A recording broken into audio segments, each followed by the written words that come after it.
My name is Sarah Adams, and I'm 28 years old. I was passing the gravy boat to my brother Ethan when Dad casually asked if the money had helped with my situation. The table went quiet. I paused confused and replied, "What money?" Dad's hand froze midair, still clutching the bowl of mashed potatoes. His face drained of color. I turned to look at Mom, whose fingers were suddenly trembling around her wine glass. She couldn't even pretend not to know what he meant. That's when I knew something was very, very wrong.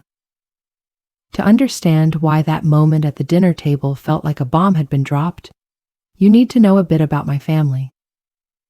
I'm a finance professional living in Chicago, or at least I was until 3 months ago. I moved away from my hometown of Burlington, Vermont, 6 years ago after college, determined to make it on my own in the big city. My relationship with my parents has always been a bit strained, especially with my mother, Karen. Don't get me wrong, we love each other, but there's always been this undercurrent of tension between us. She wanted me to stay close to home while I was desperate to prove I could succeed without their help. My father, Thomas Adams, built his construction company from nothing. He's always been proud, practical, and straightforward, or so I thought. Mom was the classic homemaker, volunteering at church and keeping our family running smoothly. They seemed like the perfect team on the surface, but there were always these moments of tension I couldn't quite understand as a kid. 6 months ago, my carefully constructed independent life began falling apart. The investment firm I worked for underwent a massive restructuring, and despite my performance reviews being stellar, I was laid off along with 30% of our department. The timing couldn't have been worse. I had just signed a lease on a more expensive apartment and financed a new car.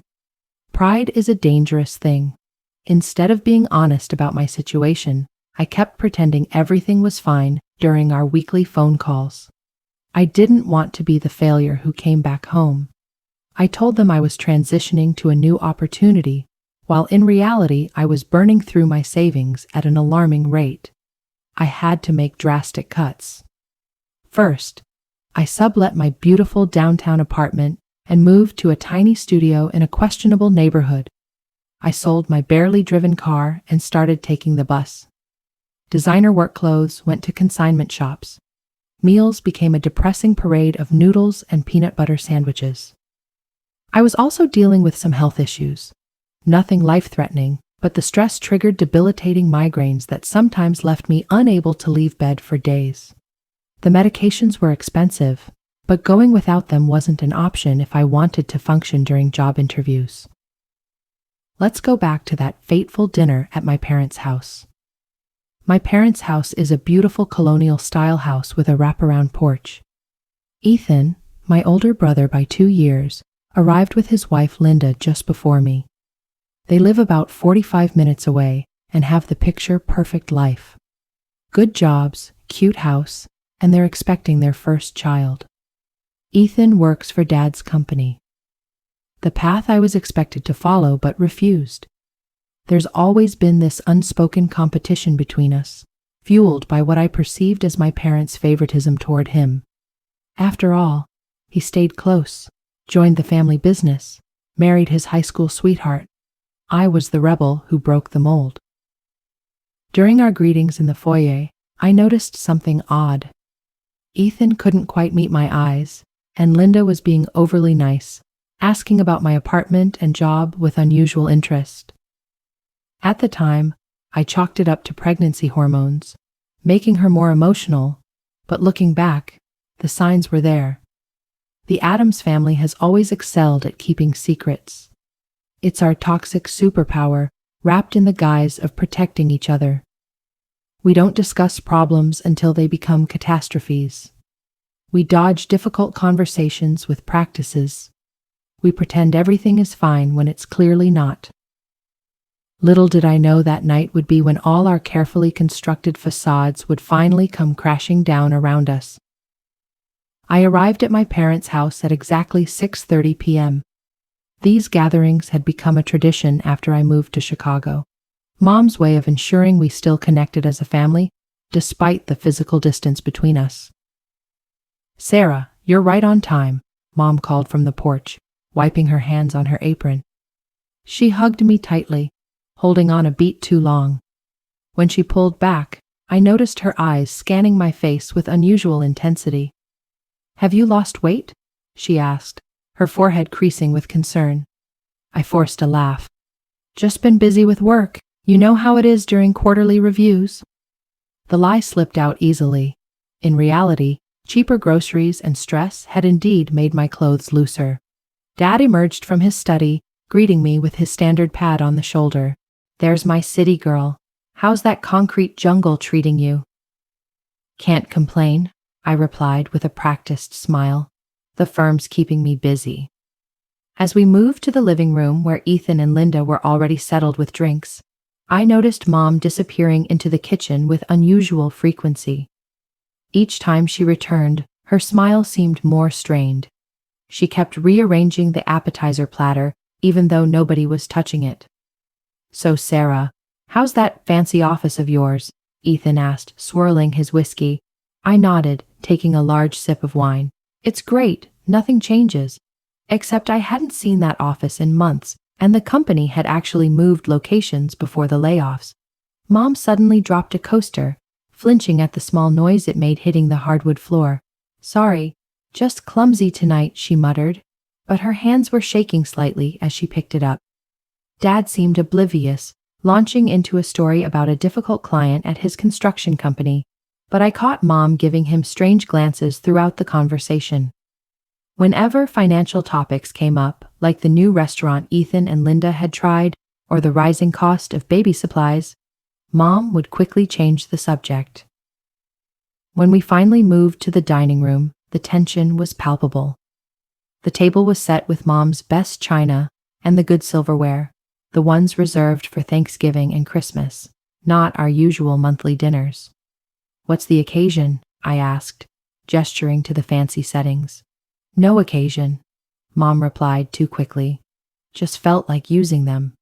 As we settled into our seats, I noticed Linda giving Ethan meaningful looks, as if they were having a silent conversation.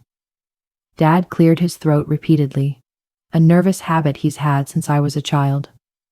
So, Sarah, Dad began while passing the salad. Ethan tells me Chicago real estate is getting even more expensive.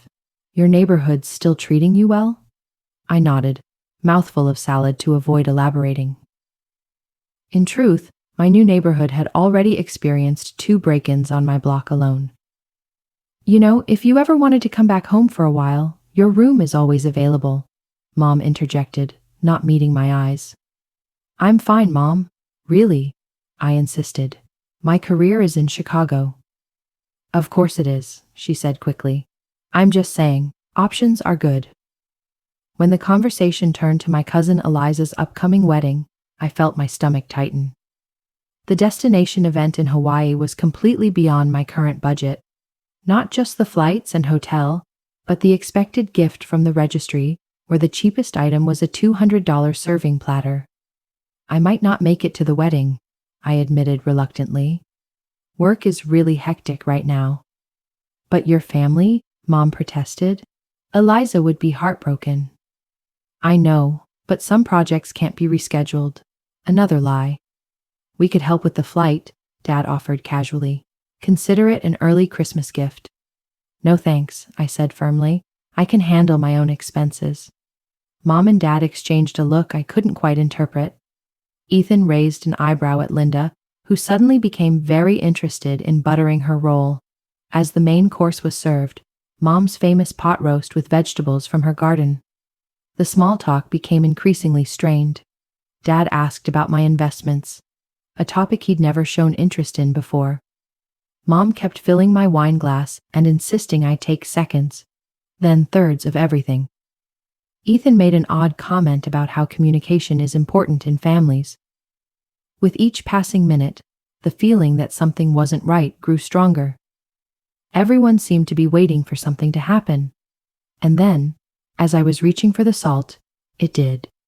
Dad was passing the bowl of mashed potatoes my way. That's when Dad asked it. So, Sarah, he said, his voice light, but his eyes curious. Has the money been helping with your situation? Karen mentioned you might need a bit more next month. Time seemed to slow down. The bowl of potatoes hovered between us as my brain processed his words. What money? I asked, genuinely confused. The change in the room was immediate. Dad's hand froze mid-pass, the potato bowl suspended in air. His face transformed from casual inquiry to shocked realization in seconds, eyes widening and color draining from his cheeks. He looked like someone who'd just stepped on a landmine and heard the click beneath his foot. I turned to Mom, whose reaction was even more telling. The glass of water she'd been lifting to her lips stopped halfway. A small tremor caused ripples across its surface. Her face, usually so composed and ready with a deflecting smile, crumpled momentarily before she attempted to recover. But it was too late. I'd seen it. That flash of panic, guilt, and something else. Fear. Karen. Dad's voice had dropped an octave, now directed at my mother, with a question of his own embedded in just her name. Mom set down her water glass with exaggerated care, like it might explode if handled too roughly. Her lipstick had left a perfect red imprint on the crystal edge. She couldn't meet my eyes, or anyone's.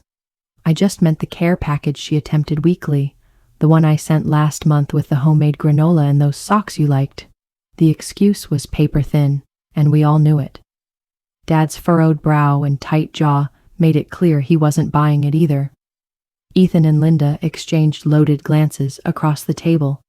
My brother's hand moved to cover his wife's, a gesture of solidarity that only confirmed my growing suspicion that everyone at this table knew something I didn't. Mom, I said, my voice sounding strange and distant to my own ears. What money is Dad talking about? The silence that followed was deafening. I could hear the refrigerator humming from the kitchen, the tick-tock of the grandfather clock suddenly intrusive. Outside, a car drove past, its headlights briefly illuminating our frozen tableau through the dining room curtains. It's nothing, really, Mom finally said, her voice unnaturally high. She reached for the green beans, knocking over the salt shaker in her haste. Oh, clumsy me. Let's just enjoy dinner, shall we? I made your favorite chocolate cake for dessert. Dad set the potato bowl down with deliberate slowness. Karen, he said again, this time with unmistakable warning in his tone. What have you been doing? Mom's facade finally cracked completely.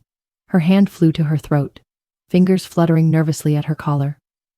Thomas, please, not now, she whispered. Yes, now, I insisted, my confusion rapidly transforming into anger. What money are you talking about? Has someone been sending me money? The tension had become unbearable. My heart was pounding so loudly, I was sure everyone could hear it. Dad's face had shifted from shock to something resembling disappointment.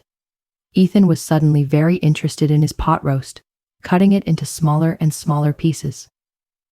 I think, Linda said softly, breaking the silence, that you all need to talk about this.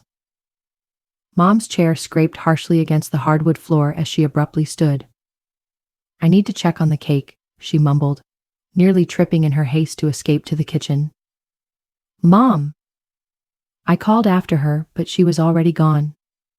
Dad put his head in his hands briefly, before looking up at me with eyes that suddenly seemed older, wearier. Sarah, he said quietly, I think your mother has been keeping secrets from both of us. The perfect family dinner had transformed into something unrecognizable in the span of seconds. With a single question, the carefully maintained illusion of normalcy had shattered, revealing whatever truth lay beneath. A truth that apparently everyone but Dad and I had been privy to. I pushed back from the table, my appetite completely gone. I'm going to talk to Mom, I announced, my voice steadier than I felt. As I walked toward the kitchen, I heard Ethan murmur to Dad. I told her this would happen eventually. Whatever this was, I was about to find out. I pushed through the swinging door to the kitchen to find Mom frantically rearranging dessert plates that were already perfectly aligned. Her hands trembled so badly that the china rattled. She didn't look up when I entered, though she must have heard me.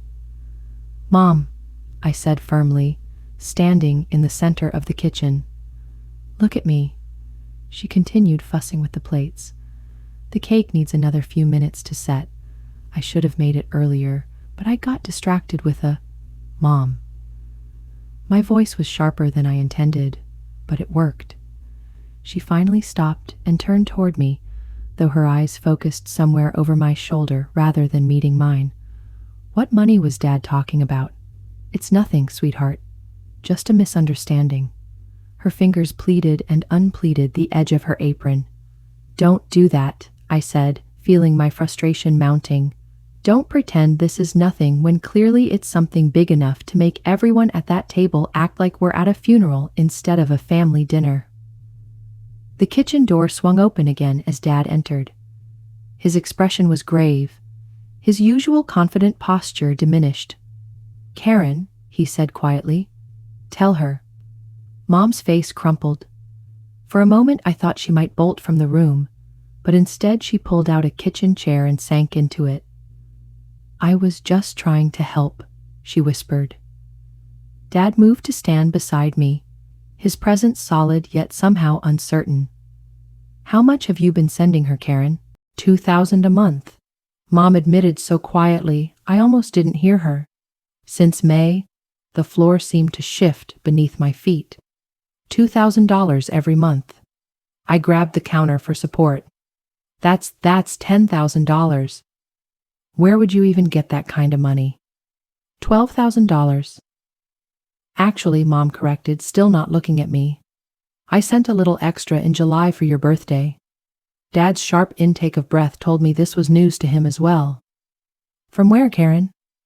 "We don't have that kind of disposable income." Mom's eyes finally met mine, filled with tears and something like desperate love. "I sold my mother's jewelry, the antique collection we were saving for Sarah's wedding someday, and some of the silver that was just sitting in the cabinet." "Grandma's jewelry," I whispered, stunned. Those pieces were family heirlooms passed down for generations.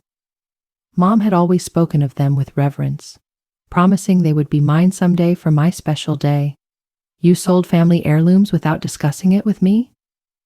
Dad's voice had taken on a dangerous quietness. "I didn't think you'd understand," Mom replied, a hint of defiance entering her tone. "Our daughter needed help." "I didn't ask for help," I exclaimed, my shock giving way to confusion and anger. "I never even knew about this money. How are you sending it?" "Direct deposits to your checking account," Mom said. "I set it up through the bank the first of every month."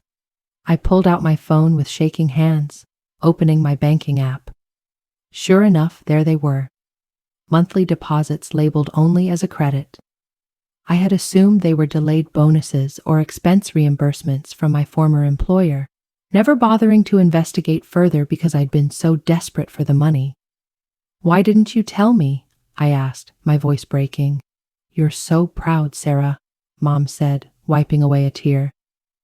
"You wouldn't accept help even when we offered directly. Remember when your car needed repairs last year? Or when your rent increased? You always say you're fine, that you can handle it." The kitchen door swung open again, and Ethan appeared, his expression grim. "She knew, by the way," he said, gesturing toward Mom, "about you losing your job. She's known for months."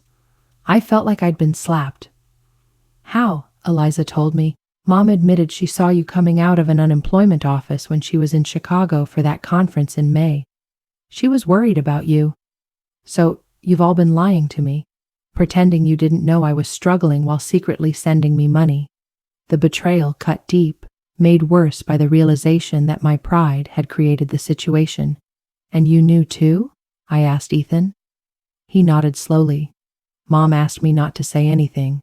She said it would just embarrass you. And you were okay with her selling family heirlooms, with lying to Dad." Ethan had the grace to look uncomfortable. "I told her it wasn't right. That's why I've been helping her with some of the money for the past 2 months."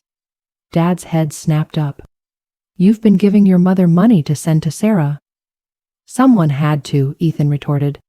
After Mom ran out of things to sell, she was talking about taking out a loan against the house.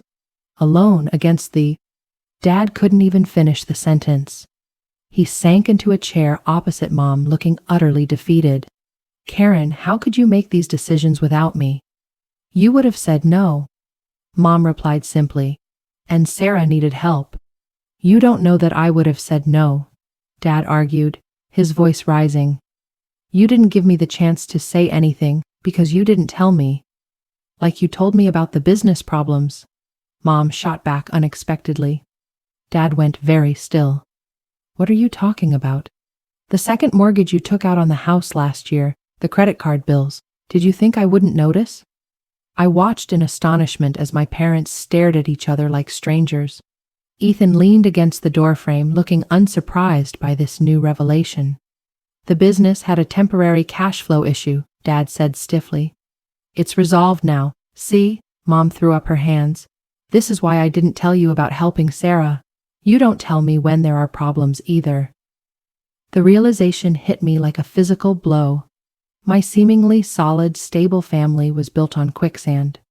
We were all keeping secrets, all pretending, all afraid to be vulnerable with each other.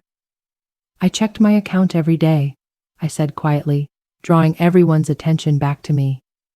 I saw those deposits. I thought they were from work. I never even questioned it because I needed that money so badly. Tears welled in my eyes. Do you know what that's like? To be so desperate that when money mysteriously appears in your account, you don't even question it because you're just relieved you can pay rent that month. Mom stood and tried to approach me, but I backed away. Why didn't you just ask me? I demanded. Why the secrecy? Would you have taken it if you knew it came from selling my mother's jewelry? Mom asked gently. The truth was, I wouldn't have. My pride would have prevented it, even as I struggled to keep my electricity on. That wasn't your decision to make, I said finally. You took away my choice.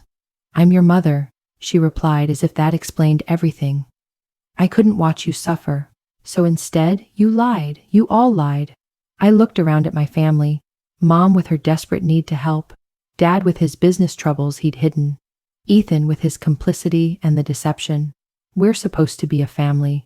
We are a family, Dad said wearily. A family with serious communication problems. Apparently, the chocolate cake Mom had been so worried about sat forgotten on the counter. Its perfect frosting a mockery of our imperfect family. As we stood in the kitchen, surrounded by the remnants of our secrets, I realized we had reached a turning point. What happened next would either break us apart completely or force us to rebuild something more honest from the ruins. We migrated back to the dining room in silent agreement, the forgotten dinner growing cold on our plates. The air felt heavy with unspoken words and shattered pretenses.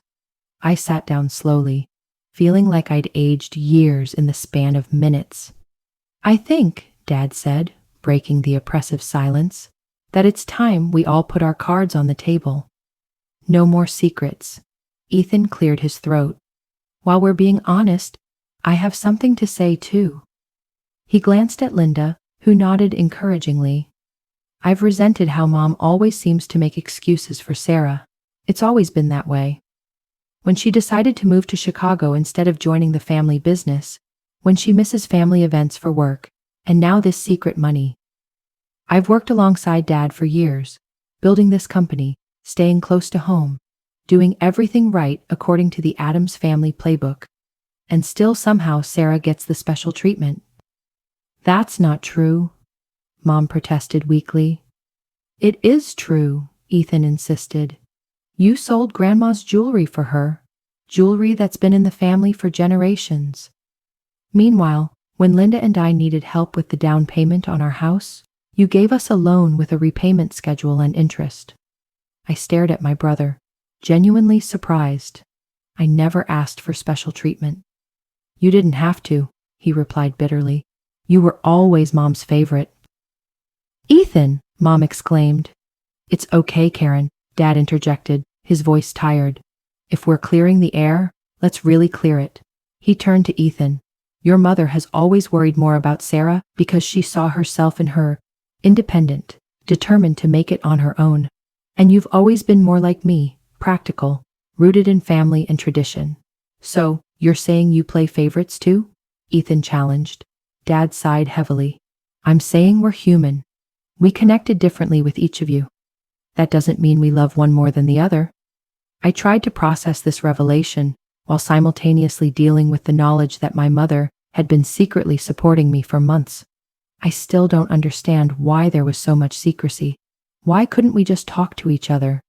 Because that's not what Adamses do, Dad said with unexpected bitterness. We don't discuss problems. We fix them quietly and move on. Or pretend to fix them, Mom added quietly.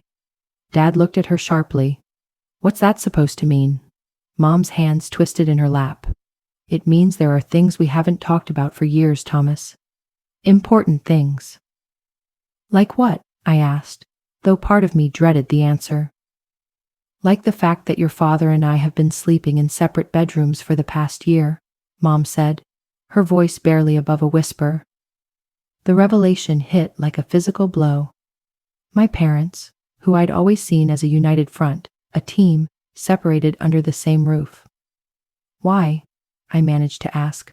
Because your mother keeps making unilateral decisions without consulting me, Dad said, frustration evident in his voice.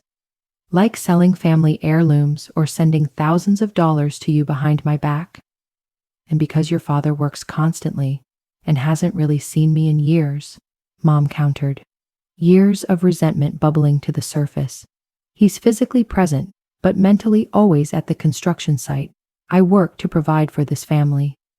Dad's fist came down on the table, making the dishes jump. We don't need provisions, Thomas. We need you. Mom's voice broke on the last word. Linda, who had been silent throughout most of this, gently placed her hand on the table. I think what we're seeing here is a pattern, she said softly. Everyone in this family is afraid to admit when they need help, or when something's wrong. We all looked at her, this relative outsider who somehow saw our dysfunction more clearly than we did. Sarah wouldn't admit she lost her job. Linda continued.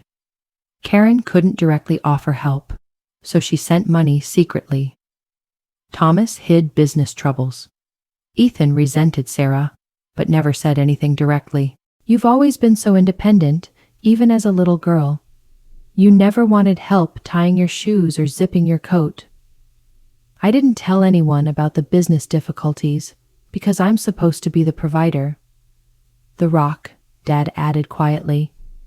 The business is what gives this family security, and I never said anything about feeling second best because complaining seemed ungrateful when we have so much, Ethan concluded. We sat in silence, the weight of these admissions settling over us. Generations of poor communication patterns were suddenly laid bare, the toxic legacy of well-intentioned silence. My parents were the same way, Mom finally said. My father lost his job when I was 12, but they pretended everything was fine for months.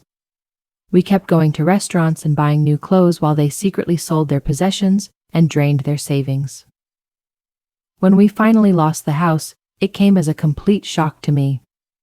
I promised myself I'd never let my children experience that kind of sudden devastation. So instead, you created a different kind of deception. I observed, not unkindly. I thought I was protecting you, she whispered. My father was the same, Dad added unexpectedly. Never talked about problems, just handled them. When he got sick, he hid it from everyone until he literally collapsed at work. By then, the cancer had spread too far to treat effectively. The pieces were falling into place. Our family's dysfunction hadn't started with us. It was inherited, passed down like an heirloom more enduring than Grandma's jewelry. So, what do we do now? Ethan asked, the anger in his voice replaced by something more vulnerable. How do we break the cycle? We start by telling the truth, I said, surprising myself with the steadiness in my voice. The whole truth, no matter how uncomfortable. I took a deep breath. I've been having debilitating migraines for months from the stress. Sometimes I can't get out of bed for days. The medication costs a fortune without insurance, but without it, I can't function enough to job hunt effectively. My business partner wants to buy me out, Dad confessed. The company isn't doing well. Hasn't been for years. I've been working 70-hour weeks trying to keep it afloat. I've been thinking about going back to teaching, Mom said. I love you all, but I need something that's just mine. I feel invisible sometimes. Linda and I have been in couples therapy for 6 months, Ethan admitted. The baby wasn't planned, and we've been struggling to adjust to the idea. One by one, we unloaded our burdens, our fears, our secret struggles. With each confession, the air seemed to clear a little more, making room for something new to grow in the space between us. Something honest, and though painful, ultimately healthier than the comfortable lies we'd been living with. As our revelations gradually exhausted themselves, a strange calm settled over the dining room. The fancy china Mom had set out remained largely untouched, the food cold and forgotten. None of us had much appetite anymore. I think we should move to the living room, Dad suggested, his voice from talking more openly in the past hour than he probably had in years. More comfortable there. We migrated silently, each lost in our own thoughts. The familiar living room with its worn leather sofa and the recliner where Dad had read bedtime stories when we were small felt like neutral territory after the battlefield of the dining table. I curled up in the corner of the sofa, suddenly exhausted. Mom sat nearby, but left space between us, respecting the invisible barrier my hurt had erected. Dad took his usual recliner, while Ethan and Linda settled on the love seat. I don't know whether to be angry or grateful, I finally said, breaking the silence.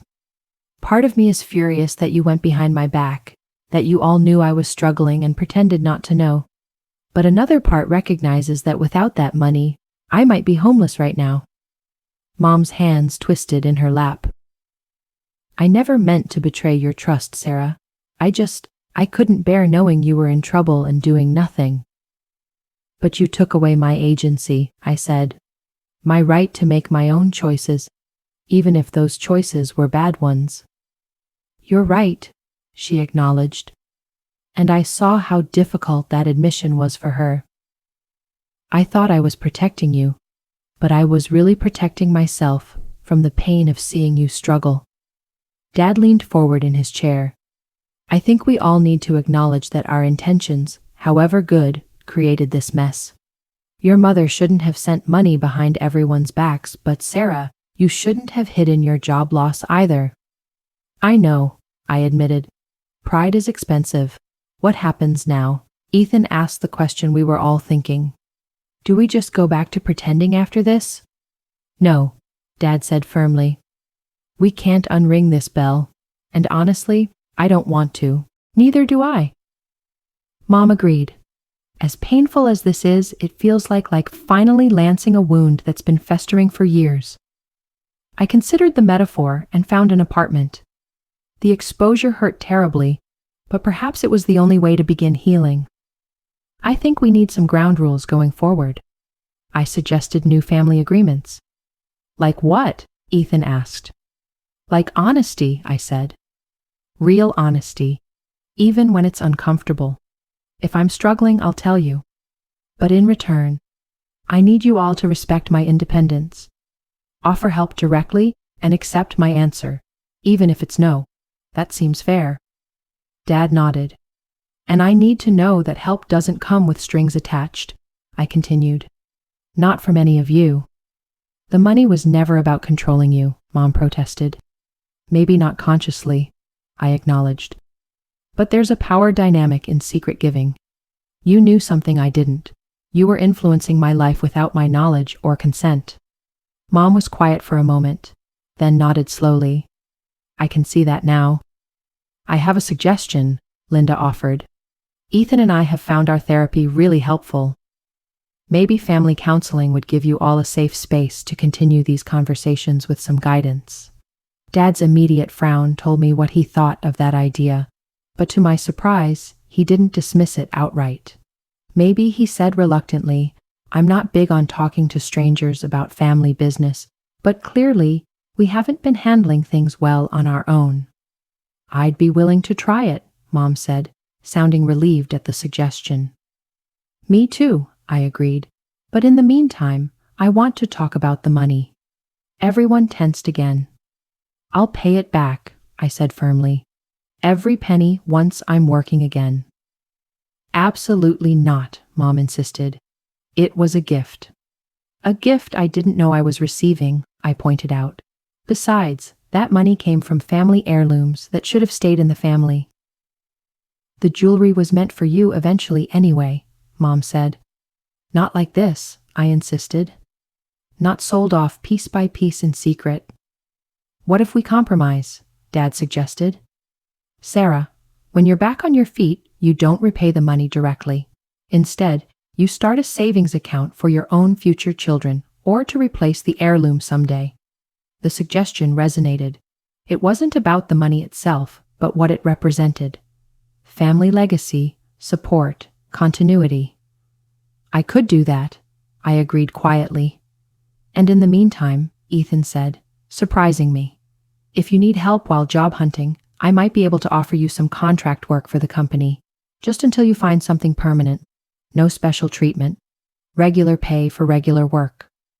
I looked at my brother, seeing a genuine olive branch in his offer. I'd appreciate that, and I'll be direct about what we can and can't afford to help with, Mom promised. No more secret support. If you're really in trouble, Dad added, we want to know. Not so we can fix it for you, but so we can support you while you fix it yourself. The conversation continued as evening turned to night. We talked about boundaries and expectations, about communication styles and triggers.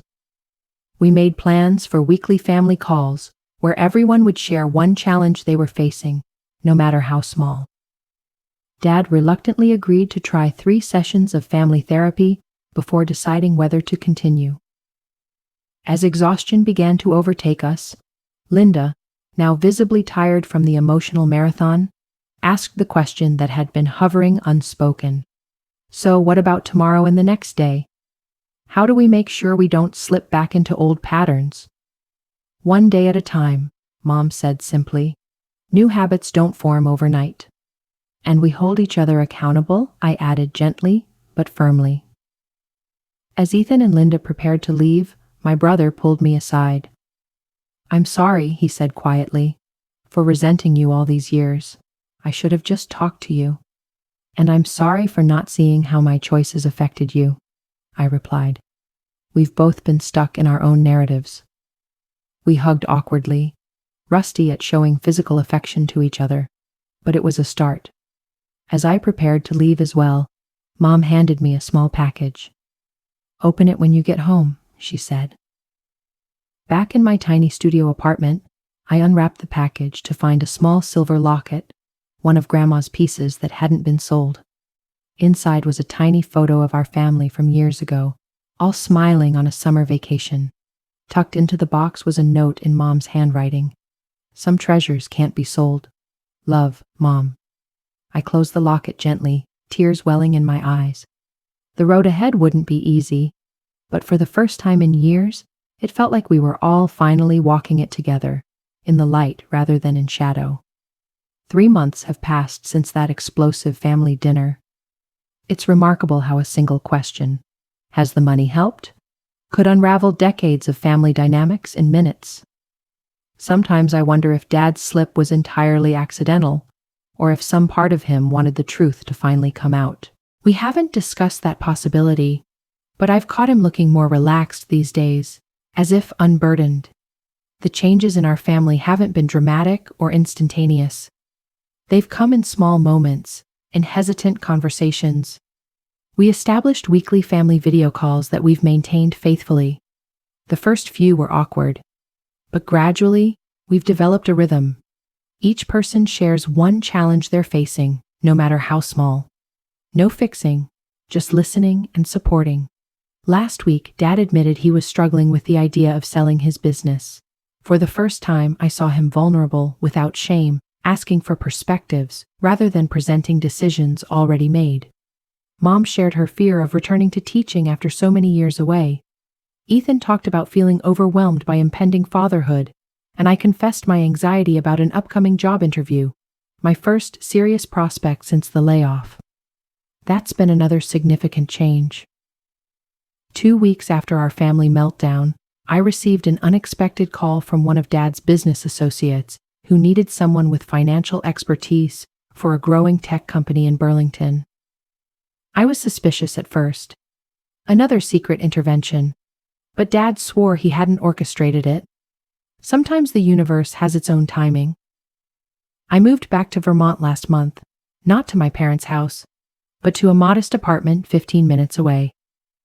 The job pays less than my Chicago position, but the cost of living is dramatically lower, and I'm no longer spending money to maintain appearances I can't afford. My migraines have decreased significantly with the reduction in stress. Mom and I have been rebuilding our relationship slowly. We meet for coffee weekly, just the two of us. At first, we stuck to safe topics, but gradually we've begun discussing deeper issues, her concerns about her marriage, my fears about starting over professionally.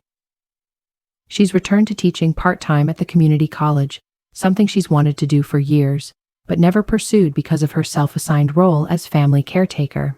The family therapy sessions Dad reluctantly agreed to have been surprisingly productive. The biggest surprise has been my evolving relationship with Ethan. Without the undercurrent of competition and resentment, we've discovered we actually enjoy each other's company.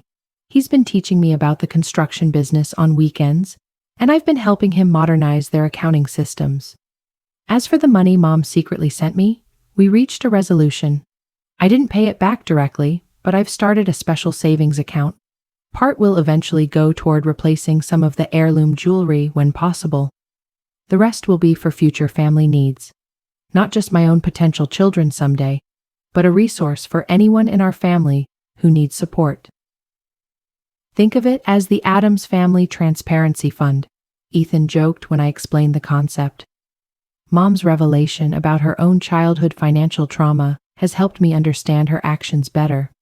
She grew up with secrets and sudden devastation, so she created more secrets trying to prevent the same for her children. It's a painful reminder that unhealed wounds often become the wounds we inflict on others, even with the best intentions. Dad and Mom are working on their marriage.